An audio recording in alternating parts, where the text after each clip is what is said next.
important. But in a democracy, sometimes we play the numbers game. And if we do play that game, then it becomes very difficult for an individual, however talented he may be, to have his say. So how to get that balance between the individual and the society, where it is sort of, growing together, so that both of them go to that point of fruition, both of them. When you talk of balance, sort of another thing strikes me, that even in your choice of Rakta Karbi, I think, sort of there is this element of societal imbalance that Tagore is talking about, and the desire for bringing about that balance. Would you like to say a bit about that? I don't know how to explain, because it's a very intricate and a very complex play. It, of course, talks about the individual freedom. Here, what happens in our civilization, it's always the statistical man we are talking about. But one individual human being is very important, but that individual is not divorced from the society. It is an individual who is related to the society, an individual in the society, not taken outside. Right. That sort of individual is very necessary for, for our progress, for whatever we may achieve in the society can be done only through that balance. Mm-hmm. So that also is a point made in Rakta Karbi. But I think he was also talking about a different kind of balance, that in an industrializing society, the imbalance that's created between, sort of man, woman, yes, and the totality. Yes, the whole thing is, it's very difficult to explain the whole thing. I have written a whole book on this, yes, on this play. I wish this book was translated so that most of us who cannot read Bengali would have access to it. Yes, I would also have liked it to be translated so that persons like you could read it, but then it's the industrial society has given birth to a sort of social organization which is not really social in character. This is what Tagore says. So that way he has attempted to show that this phase of this, what should I say, the phase of this industrial civilization has come to an end. We have already come there. Now we have to prepare the kheti for the next experiment, for the next harvest. Mm-hmm. And that is there when he says that it's very difficult.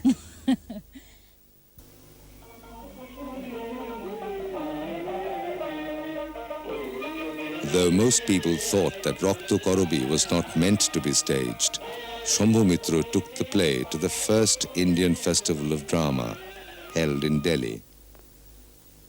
History was made that night as Rakta Karbi swept the audience off its feet and emerged the undisputed winner. Rakta Karbi was adjudged the most outstanding modern production of its times. Sombhu Mitra's presentation of Rakta Karbi had broken all beliefs that Tagore's plays could not be staged. The impossible had been made possible. The repertoire of the maestro is unlimited. Putul Khela in 1958.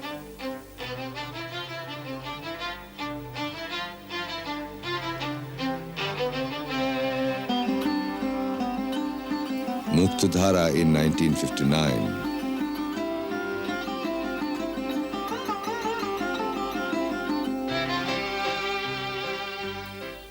In 1961, Kanchan Rongo. And Visarjan.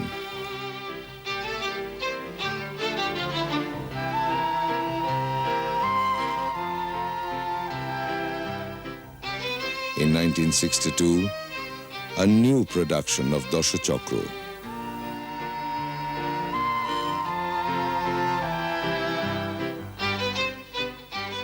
In 1964, Raja Oedipaus. In the same year came Tagore's Raja. Baki Itihash in 1967. Borbor Bashi in 69.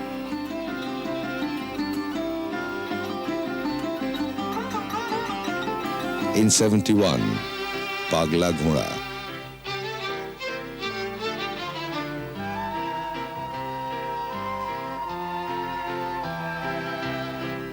In 71 again came the first Marathi play to be translated and staged in Bengali, Chop Adalat Cholche, by Vijay Tendulkar. Shambhu, when I recall that list of some of the plays that you have done, I feel that after Rakta Karbi, you did Ibsen's Doll's House as Putul Khela, and then you did several Tagore's plays like Raja and Visarjan, and then you did Raja Oedipus. And from amongst the plays that you've done very important classics, both from India and abroad. Why did you not do a Sanskrit play? I once thought about Shakuntala. If our society had been better organized after our independence, then most probably I would have done it. It is a very important play that way. But the sort of violence and turbulence that has come into our society, I felt it was not possible to make people understand the inner meaning of that play. What is the inner meaning according to you? That's to be announced. No, you were talking about what the play is about. Yes, it's so many things. I mean, every person is bound to make a mistake sometime or other, especially in his or her sexual life. How to get over that? Because it is something, you may say, divine. It's been given by God, this sexual urge. And at the same time, you make mistakes. You call them mistakes, though it was divinely inspired. But how to get over it, how to find back your own integrity, that is the sort of thing I feel is in Shakuntala, which I could not do. Now, you've done a vast variety of roles, from roles in Raja Oedipus, and to, sort of a farmer in Chedatar. There's a range, and Tapan in Doll's House and Putul Khela. Yes. Now, the naturalness that you were talking about a few minutes back, that is required in acting, it would be different for these different styles of plays. So how do you deal with that as an actor? It's not naturalness. It's a matter of being true. A man, whether he is a patient or a king like Oedipus, the human being is a particular human being. He has got his own compulsions and own, what should I say, philosophy of life. The Rahimuddi, maybe he was just plain Muslim patient, but at the same time he had also his worldview, that has to be portrayed, not the other things, not that he, he gets eaches because he's a farmer, he has to sort of, not that sort of outside, not the externals, it's the internal that is important in acting. You've, sort of also been, apart from acting in your own plays and later on plays directed by other people, your major contribution has been as a director. Now, what do you perceive as the role of the director in theatre? How important? I never wanted to be a director. I wanted to be An actor. plain actor.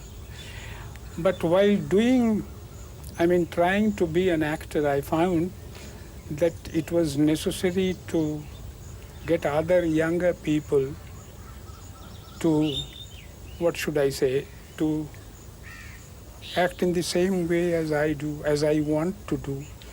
So I have to sort of teach them. So slowly my roles were changed. I became a director. And as a director, I somehow had a feeling of how the decor will be, how the lights will be, and that sort of thing. I don't know how, but they came to me.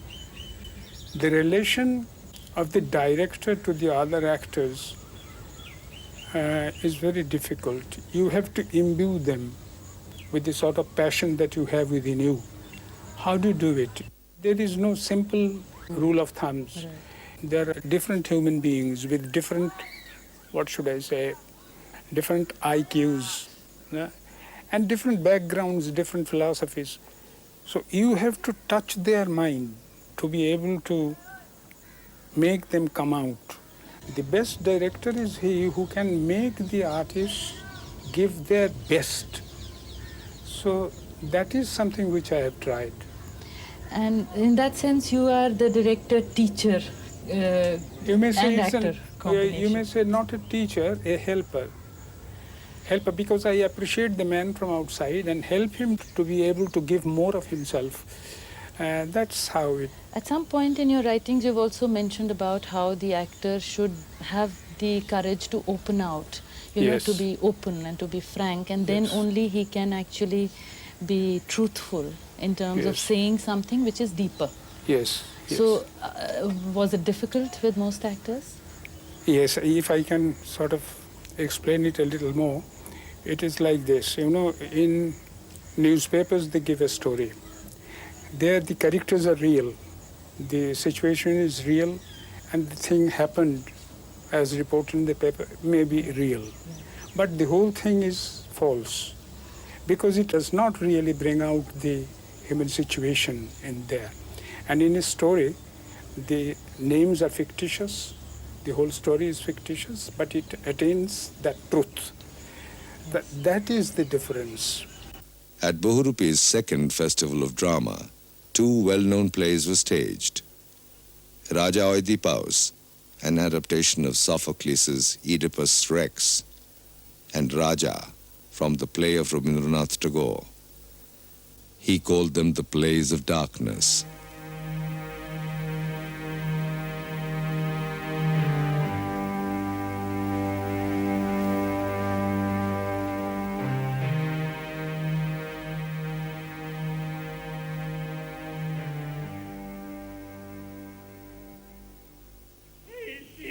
নাকি পেতরে আনতে হবে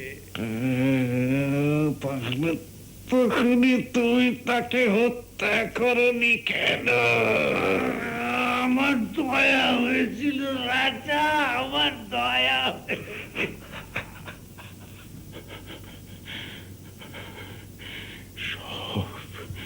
সব সত্য হলো সব সত্য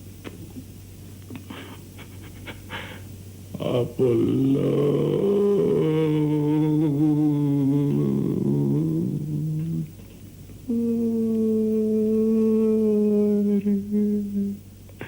আমার জন্ম অভিশপ্ত আমার প্রেম অভিশপ্ত আমার কর্ম অভিশপ্ত Apollo. আমি একবার শেষবার তোমাকে দেখি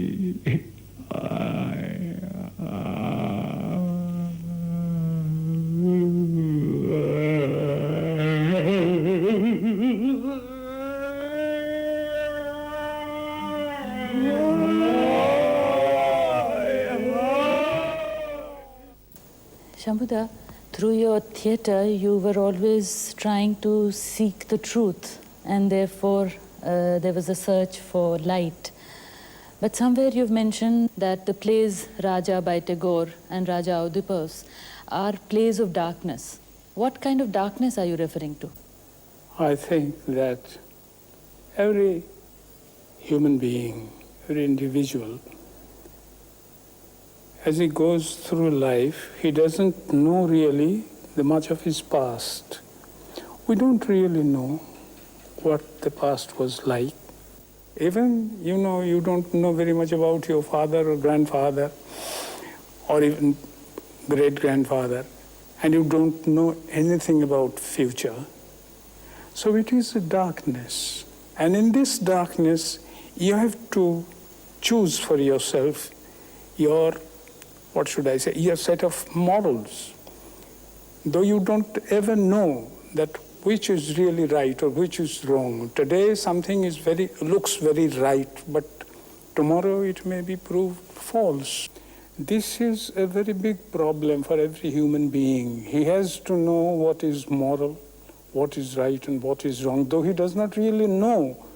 He has no, what should I say, measuring stick. But even then, he has to fix it up. And this problem was attacked by two persons after, say, 2,500 years difference with Sophocles and Tagore in these two plays. So I thought that these were plays on this enveloping darkness, and at the same time the search for truth, for that equilibrium where you can be better. Coming to facts, at the age of 49, you suddenly decided to retire from theatre. That is at a time when your plays were very popular, you were very active. What kind of motivated this move or decision? It's very difficult to say. Maybe I thought that I was growing old. At that age? Yes, 49. We are, of course, very thankful to your group members who were able to pervade upon you, and you continued in theatre for some time. Yes, for some and time. we saw you in plays, saw your work in plays of contemporary dramatists. But this has remained a very big question for all of us, that why, when you were really at the peak of your popularity, and also you were thinking very seriously about different aspects of theatre, why did you think of retiring? And finally, because you did retire.